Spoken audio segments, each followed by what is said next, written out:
আল্লাহ নবী রাস্তা দিয়ে গেলে বেঈমানরা বালু কণা সিটটা মারতো, পাথর মারতো। নবীর এই দৃশ্য দেখা মেয়েগুলো কাঁদতো। আল্লাহ নবী মেয়েদের মাথায় হাত বুলিয়ে সান্ত্বনা দিত, ও আমার মেয়েরা, তোমরা মনে করো বেঈমানরা আমারে শত্রুতা পোষণ করতেছে, ওই শত্রু আমার কিছুই করতে পারবে না, একমাত্র আমার আল্লাহ আছে। জোরে বলেন আল্লাহু আকবার। এ মুসলমান, দুনিয়াতে কার কেউ যদি না থাকে, একজন তার আছে। জোরে বলেন তিনি কে? ওই আল্লাহর একটু দুই হাত জায়গায় ডাক দেন আল্লাহ। আরো জোরে ডাক দেন আল্লাহ। আল্লাহ রাব্বুল আলামিন আমার নবীর কিভাবে সম্মানিত করেছিলেন।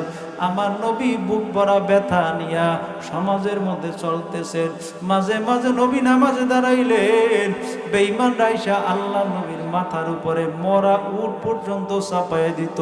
আমার নবী সিজদা থেকে উঠতে পারেন না। হযরত ফাতেমা রাদিয়াল্লাহু আনহা আল্লাহ নবীর দিকে দৌড়ায় আর এলাকার মধ্যে বলে, আমার বাবার আপনজন কি কেউ নাই? তোমরা কি কেউ নাই? আমার নবী এখন সিজদা থেকে উঠতে পারে না, উপরে একটা আলাম উঠ দেওয়ার কারণে। আমার আল্লাহ জানায় দেয়, ও জিবরাইল, আমার নবীর মাথা থেকে উটটা সরাইয়া দাও, কারণ আমি নবীরে খুব ভালোবাসি, মহব্বত করি। জোরে বলেন আল্লাহু আকবার। হযরত ফাতেমা রাদিয়াল্লাহু আনহা বলেন, আমি আমার বাবার কাছে গেলাম, আমার চোখের পানি দেখে আমার বাবাও কান্না শুরু করছে।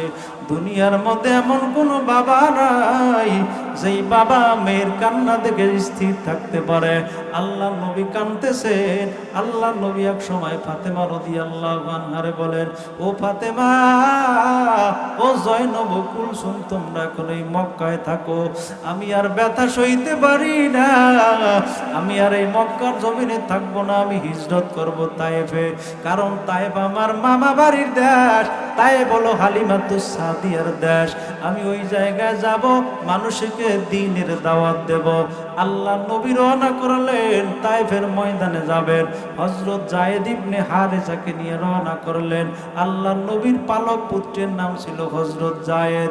নবী রওনা করলেন, এইদিকে বেঈমানরা আবু জেহেল, আবু লাহাব, উতবা, সায়বা, মুগীরা একটা উট, শক্তিশালী উটের পিঠে সওয়ার হইয়া আগে ওই তায়েফের জমিনে যাইয়া 70-80 কিলোমিটার মক্কা থেকে দূরে যাইয়া এলাকার মানুষদেরকে খেপাইয়া দেয়।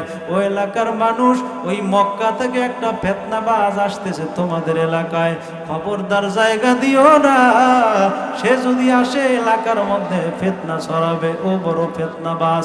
জোরে কর নাউজুবিল্লাহ। আমার নবী বুক ভরা ব্যথা নিয়ে রওনা করলেন। আল্লাহ নবী পায়ে হেঁটে হেঁটে যায়েদ ইবনে হারেসাকে নিয়া ওই তায়েফের ময়দানে গেলেন। বিভিন্ন জায়গায় মানুষদেরকে দাওয়াত দেওয়া শুরু করলো। তখন করলো না, আমার নবীর অপমানজনক কথা শুরু করলো। ডাক দিয়া বলে, তোমার মতো একটা ইয়াতিমকে আল্লাহ তাআলা কি নবুয়তি দান করবে? এলাকার মধ্যে আর কি নাই? আর কোনো মানুষ নাই, তোমার নবুয়তি দান করা লাগবে কেন? ওরে মুসলমান, আমার নবীর উম্মতের দল, ভালো করে বুঝবেন, অন্তরের কান লাগাইয়া শোনেন। বেঈমানরা ছোট ছোট পাথর নিয়ে নবীর গায়ের মধ্যে মারতে শুরু করলো।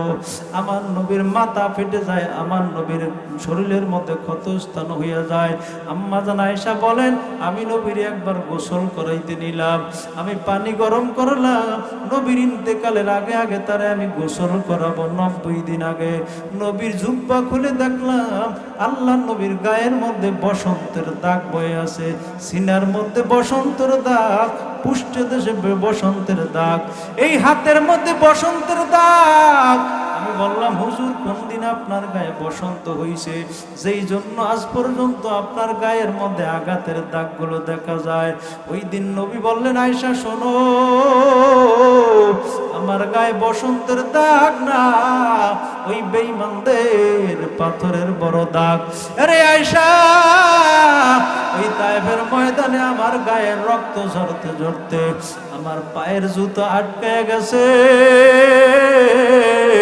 রে আয়েশা, তায়েফের ময়দানে বেঈমানরা আমারে কত অত্যাচার করলো, কত লাঞ্ছিত করলো। এমন একজন বেঈমান আছে যিনি আমার গলার মধ্যে রশি লাগাইয়া ওই তায়েফের জমিনে টানে, পাথরগুলো আমার শরীরের মধ্যে ঢুকে যায়। জোরে বলেন আল্লাহু আকবার। আমার রক্ত জমিনে পড়ে, আমার জুতা মোবারক আটকাইয়া যায়, আমার পালক পুত্র আমার সম্মুখ পানে হাঁটে। আমি বললাম যায়েদ, তোমার বুকের মধ্যে তীর লাগবে, তুমি সরিয়া যাও। ওই দিন যায়েদ আমার সান্ত্বনা দেয়, ও নবী গো, ওই আফ্রিকা থেকে আপনার কাছে আসলাম কালেমা পড়ার জন্য। আজকে যত তীর আসবে, যত আঘাত আসবে, আমার হাতের মধ্যে নেব, বুকের মধ্যে নেব। আমার রহমাতাল লিল আলামিনের গায়ে তীরের আঘাত লাগতে দিব না, দিব না। জোরে বলেন আল্লাহু আকবার। একজন মহিলা দৌড়ে আসছে, আমার নবীর সামনে একটা ছোট দুধের বাচ্চা দিছে। নবী যুদ্ধের ময়দানে যাওয়ার সময় আমার নবী ডাক দিয়ে কয়, ও মা, তোমার এই দুধের বাচ্চাটা আমার কাছে দিলা কেন? এইসব বাচ্চা তো মানুষ খেলাধুলা করে, এদেরকে নিয়া আমি তো যুদ্ধের ময়দানে সাহাবায়ে কেরামদেরকে নিব।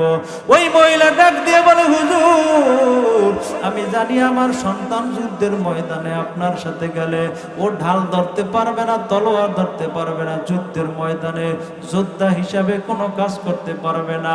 আমি ভালো করে জানি বেঈমানরা যখন আপনার বুকের মধ্যে তীর মারবে, আমার আপনার তীরে বুকের মধ্যে চাবুক মারবে, তখন আমার এই দুধের বাচ্চাটা আপনার বুকের সামনে ধরবেন, আমার বাচ্চার বুকের মধ্যে তীর ঢুকবে, আমার নবীর বুকে লাগবে না, আমার নবী বেঁচে যাবে, সমাজের মধ্যে ইসলাম জিন্দা হয়ে যাবে।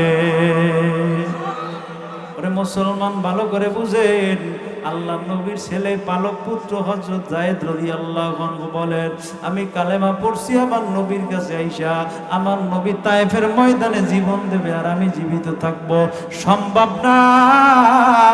প্রয়োজনে আমার নবীর ইজ্জত রক্ষা করার জন্য সময় দেব, শ্রম দেব, অর্থ দিব, জীবনটাও যদি দেওয়া লাগে আমি যায়েদ রাজি আছি। জোরে বলেন আল্লাহু আকবার, নারায়ে তাকবীর। যায়েদ রাদিয়াল্লাহু আনহুর হাতের মধ্যে 40টা তীরের আঘাত ঢুকছে, যায়েদের এক হাতের মধ্যে 40টা তীর ঢুকছে। নবী আমার যায়েদের হাত থেকে তীর বের করে নিলেন, আল্লাহ নবীর মুখের লালা যায়েদের হাতে লাগিয়ে দিলেন। যায়েদ বলে, নবী গো, আপনার মুখের লালার মধ্যে আল্লাহ এত বরকত রাখছে, আমার হাতের মধ্যে 40টা ছিদ্র ছিল তীর ঢোকার কারণে। হুজুর, আপনার মুখের লালা লাগার পর আমার হাতে কোনো ছিদ্র নাই, আমার হাতের ছিদ্রগুলো ভালো হয়ে গেছে। হুজুর, এই যুদ্ধের ময়দানে থাকবো, তায়েফের ময়দান থেকে আমি আর যাব না। যত জুলুম, অত্যাচার, নির্যাতন আমি এই জায়গায় বসে সহ্য করব। আমার নবী, মায়ার নবী, রহমাতে আলম নবী বারবার বেহুশ হইয়া দুনিয়ার জমিনে পড়ে যায়, বারবার পড়ে যায়। আল্লাহ জানে যে জিবরাইল, আমার বন্ধুর কষ্ট আমি সইতে পারি না, তাড়াতাড়ি দৌড় দাও, ওই জান্নাত থেকে একটা রুমাল নিয়ে যাও, আমার বন্ধুর গায়ের রক্তগুলো মুছে মুছে দাও। আমার বন্ধুর রক্ত আর জমিনে কত খাইবে আমি আল্লাহ বলে দিলাম, সে তার রক্ত যদি এখন আর জমিনে পড়ে জমিনটা তামা হয়ে যাবে।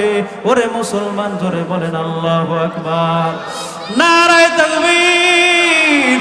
আরে মুসলমান, নবীর ভালোবাসা যদি আপনার অন্তরের মধ্যে থাকে, মুসলমান হিসাবে, নবীর উম্মত হিসাবে দাড়ি কাটতে পারবে না, বিড়ি খাইতে পারবে না, কোন মুসলমান নামাজ ছাড়তে পারবে না। আমার নবী তায়েফের ময়দানে রক্ত ঝরাইলো, আপনার রক্তটা আমার নবীর রক্তের চেয়ে দামি না। আমার নবী উহুদের ময়দানে দন্ত মোবারক শহীদ করে দিল, ওরে মুসলমান, নবীর রক্তের চেয়ে আপনার দামি না। আমার নবী যুদ্ধের ময়দানে গেছে, 7 দিন পর্যন্ত পেটের মধ্যে পাথর বেঁধেছিল, আপনার পেটটা নবীর পেটের চেয়ে বড় হয় নাই। ওই নবী যদি দন্ত মোবারক শহীদ করে পেটের মধ্যে পাথর বাঁধে, ওই নবী তায়েফের ময়দানে যদি রক্ত ঝরায়, আর এই নলছিটির জমিনে যদি কোনো বেঈমান আমার নবীর বিরুদ্ধে কথা কয়, সারা বাংলার জমিনে যদি কোনো বেঈমান আমার নবীর বিরুদ্ধে অবস্থান করে, আমার নবীর চরিত্র নিয়ে যদি কথা বলে, আমি রাসূলের উম্মত হিসাবে ওই নবীর ইজ্জতের জন্য সময় দেব, শ্রম দেব, অর্থ দেব। নবীর ইজ্জতের জন্য যদি রক্ত দেওয়া লাগে, কারা কারা তৈয়ার মালিককে দেখায়া দাও।